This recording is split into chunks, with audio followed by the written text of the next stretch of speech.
சரி சொன்னா கேட்க மாட்டேன். வா. அஞ்சலி, அங்கிள், நீங்க எங்க இங்க?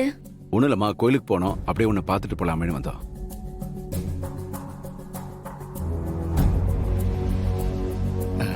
என்ன ஓனர் அப்படி பார்த்து நிக்கிறீங்க? என்ன சத்யா இவ்வளவு பெரிய பட்டை? ஓ, அத கேக்குறீங்களா? இல்ல, நான் கொஞ்ச தூரம் வர்ற வரைக்கும் காதுல 2 பூ வச்சுன்னு தான் வந்தேன். ஆனா வர்ற வழியில நாயெல்லாம் என்ன தொட்ட ஆரம்பிச்சிச்சு.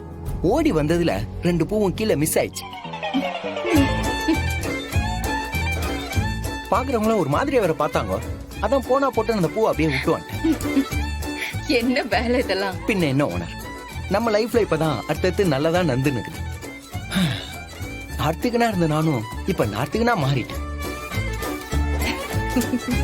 ஓனர், எனக்கு இப்போ கடவுள் நம்பிக்கை ரொம்ப ரொம்ப ஜாஸ்தி ஆயிடுச்சு ஓனர்.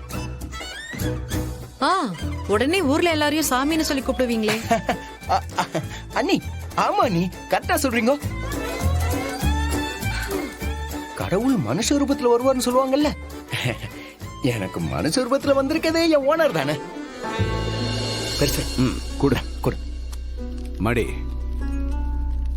இந்தாம்மா குங்குமம் வச்சுக்க.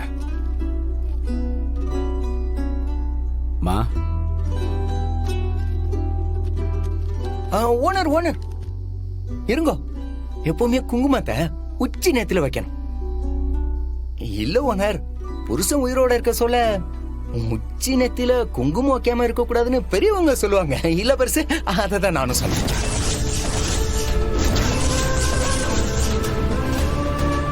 என்ன பொறுத்த வரைக்கும் அந்த ஆள் செத்துட்டான். நல்ல நேரத்துல எதுக்கு அவனை நீ ஞாபகப்படுத்துற? ஏய், எதுக்குடா இப்ப அதெல்லாம் போய் பேசிக்கிட்டேன்? மன்னிச்சுங்க ஓனர், பேசல. நீங்க குங்குமத்தை வைக்கலன்னா கூட பரவாயில்ல, என்ன தயவுசெய்து இந்த மாதிரி முறைக்காதீங்க. ரொம்ப ஒரு மாதிரி இருக்குது. அம்மா, என்ன திடீர்னு 2 பேரும் கோயிலுக்கு போயிட்டு வந்திருக்கீங்க? அது ஒண்ணு இல்ல, நீ காலையில உங்க அப்பா இவருக்கு போன் பண்ணிருக்கிறாரு.